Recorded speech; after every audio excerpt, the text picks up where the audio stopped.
Welcome back to Living Local, and we just finished up the Puppy Classic, which was adorable. How cute was that? They were, you know, you just can't have enough puppies, right? Yeah. So now we have traveled down to downtown Conway. We are now at City Hall, and of course, we cannot have a Friday without August from Carolina Trust Federal Credit Union. So what are we doing today, August? Yeah, so today, like you said, we are here at City Hall with Conway's mayor, Barbara Jo Blaine Bellamy. I love this. And so this is also, we're kind of highlighting some prominent African-American people in the community for the month of February, right? Because Yes, it's Black exactly. History Month. Right, so we wanted to sit down with Mayor Blaine Bellamy, and you're actually the first Black mayor of Conway, correct? I am. Yeah, I am, yes. Which is super. Which is awesome. Super and exciting. a female, so whoop whoop to that. So let's talk a little bit about how you became the mayor. So tell me a little bit about kind of your journey and what made you even want to do this. Well, you know, how I became is something I'm still trying to figure out on my own. I found myself without a purpose or without a meaning in my life. I was no longer married. I had no biological children, and just at a place where I needed to define me and find something meaningful for me to do. I read in the newspaper that there were 3 seats coming open on the Conway City Council, and I decided that I was going to run for City Council. So for 8 years continuously, no, for 10 years continuously, I was on the City Council. And I'm sure over that time I grew just in terms of my understanding of everything City of Conway, the various departments, the way they work, the budgeting process, all of it.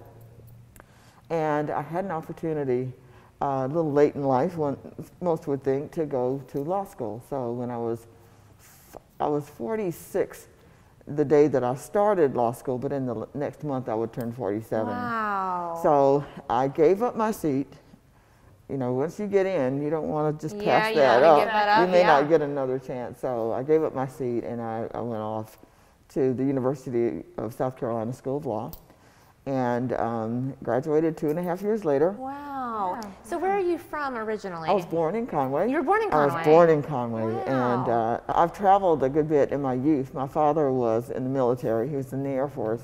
So I've lived in places like, I've lived in California and Nevada and in Arizona, but I've always wanted to come back here.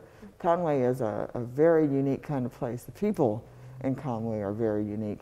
There's a United States congressman who, upon meeting me and hearing that I was the mayor of Conway, his response immediately was, I didn't know Conway was so diverse.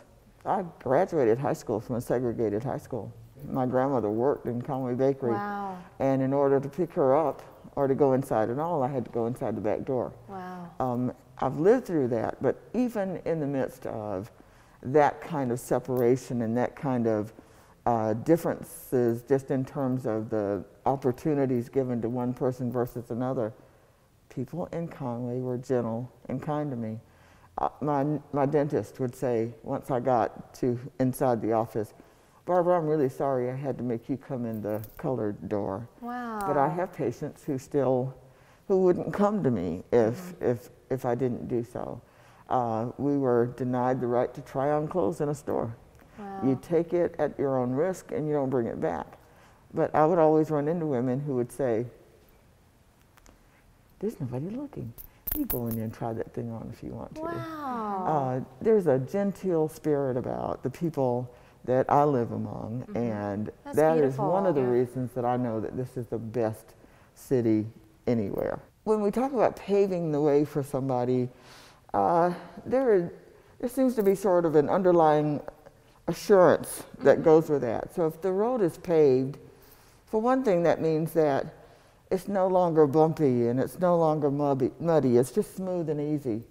The road will always be this route. You paved it, we don't have to go on other paths. But I believe as time changes, as people change, that pathway is also going to change. It's going to take something different, maybe something more. I hope what I've been able to do, though, is to show that there is a way. Well, thank you all so much for watching Living Local today, and we'll see you next time.